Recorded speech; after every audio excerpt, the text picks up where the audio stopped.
Half Dome is one of the most iconic, unique, and challenging hikes we've ever done. You may have seen pictures online of people standing on this nearly vertical cliff face trying to summit the top. And if you're up for the challenge, we'd love to give you some tips and tricks for hiking it.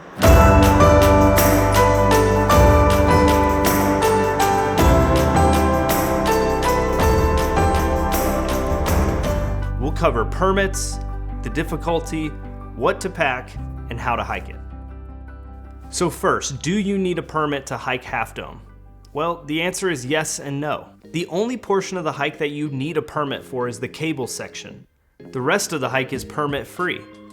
So you could hike all the way up to the cables and then turn around. But if you've made it that far to the subdome portion of the hike, we recommend summiting the top. It's well worth it. The exception is when the cables are not up, you're free to summit the top year round. However, being that the cables only go up from the late spring to early fall, you'd be doing the permit-free hike on snow and icy surfaces, so can't really recommend that. We recommend doing the hike from early May to early October. So how do you apply for a permit? Well, the first option is to apply in advance with the pre-season lottery. You go onto recreation.gov and search Half Dome permit. The lottery generally opens in March and you can apply for multiple dates, I think up to 7. And you'll find out mid-April via email if you won the lottery. I did look up that about 30% of people win the preseason lottery, so don't get discouraged if you don't get it. Unfortunately, Amanda and I didn't get the preseason lottery, but there is another way. If you don't succeed in the preseason lottery, there is a daily lottery of about 50 permits. You still apply at recreation.gov, except you do it 2 days in advance of your desired hike date. So if you want to hike on a Wednesday, you'll apply on Monday. Now, the downside of this option, of course, is you'll have to plan your whole trip to Yosemite in advance, thinking that you don't have a permit to hike Half Dome. This is what Amanda and I did. We planned our whole trip assuming we didn't have a permit to hike Half Dome, and we applied for the daily lottery, and this is what happened to us.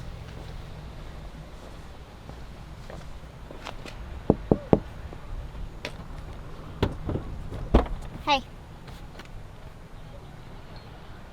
Oh my gosh. What does it say? It means that we got the permit for the cables. Now, if you also don't win the daily lottery, as a last resort, I've heard some people hike all the way up to the cables portion, I think they call it subdome, and they ask the park ranger there if there's any permits that didn't get taken that day, and then you would jump in their spot and get to hike the cables. I think that's kind of risky because the park ranger says no, then you hiked all that way for nothing. But give it a try and let me know what happens. So the next question a lot of you probably have is, how hard is the hike?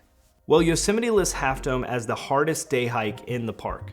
The total hike up and down is 17 miles with an elevation gain of 5,200 feet.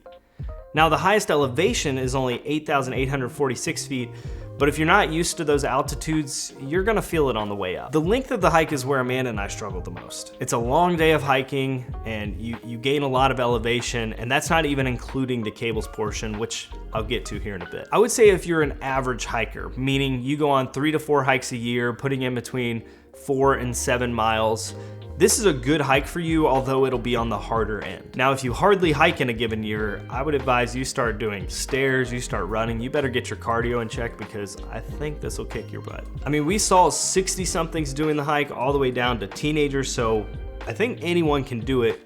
Just make sure you're in good enough shape. But how about the cables portion? I would say for some people, the cables portion is a lot of fun because it's easy for them. And for other people, it's a little harder. For example, for me, the hike itself was harder because my cardio was in not as great of shape. I also had a 3rd-degree ankle sprain, so that might have had something to do with it. But when we got to the cables, it's a lot of upper body and balance, which are 2 things I've always enjoyed. But if you don't have as good of upper body strength, the cables are probably gonna be harder for you. You're gonna wanna take your time and go up 1 step at a time.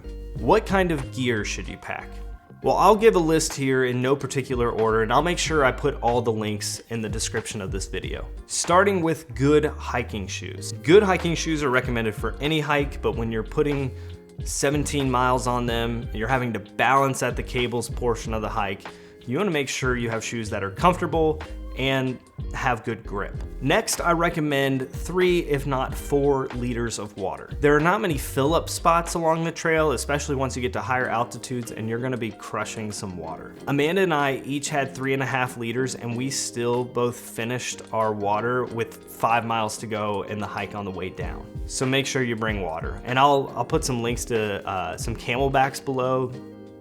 That's my preferable way to carry water on a hike. I would also bring some snacks and some lunch. You're gonna be burning a lot of calories along the way. Something that Amanda and I have discovered recently are hiking poles. Now, I always associated hiking poles with older people, which I guess I'm getting older now, so maybe I just fall into that category and that's why I need them.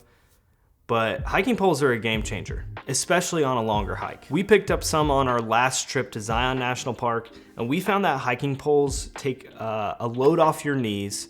They help you establish good balance and footing along the way. We think they're well worth it. If you're planning to start your hike before sunrise or come down after sunset, you're gonna wanna bring a headlamp with you. There are plenty of places to fall off and die along the way, so might as well see where you're going. Also, consider packing layers, because as you go up in elevation or you're hiking at different times of the day, the temperature is gonna change drastically.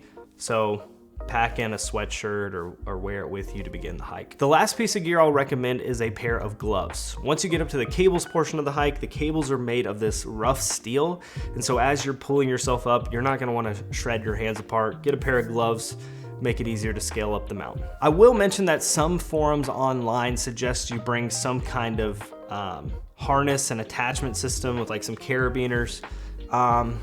I recommend not doing this for a couple reasons. First, if you're having to hook in along the way, it probably means you're not in good enough shape to do the cables, so you should probably just sit that portion out. You might be endangering other people. Second, this is something we heard along the cables portion of the hike. Someone told us that people who bring the carabiners and the harnesses are actually the people who end up falling the most, because they feel so secure hooking into each one that they don't establish their footing, and they're the ones who end up falling back and knocking other people down. So overall, recommend not bringing some kind of attachment system. Once you've obtained your permit and you have all the right gear, now you need some tips for how to do the actual hike.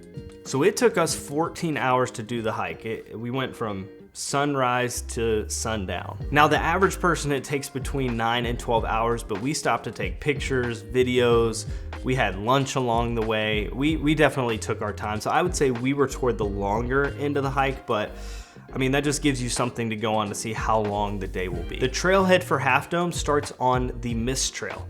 That means if you're planning to see Vernal Falls or Nevada Falls, just combine those with your Half Dome hike. Note that you're also going to get wet on this portion of the hike. We read online that you should be careful because as you're passing the falls, the ground, like the rocks below, get a little slippery. But what they failed to mention is that the falls in like the springtime, when they're at their peak, are actually blowing so much mist that you just kind of get soaked on your way up.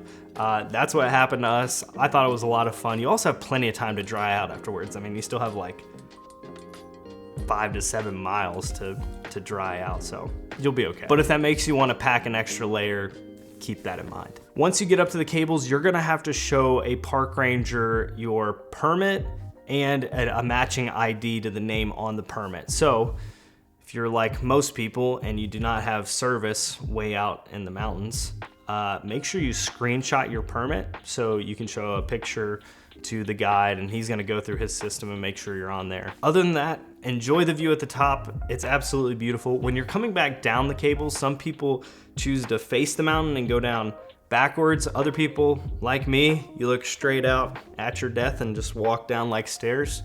That way is definitely more fun and scarier, but you do you. And if I left anything out of this video, please comment below. I'd love to hear how your experience was hiking Half Dome or the questions that you have, and I will see you in the next one.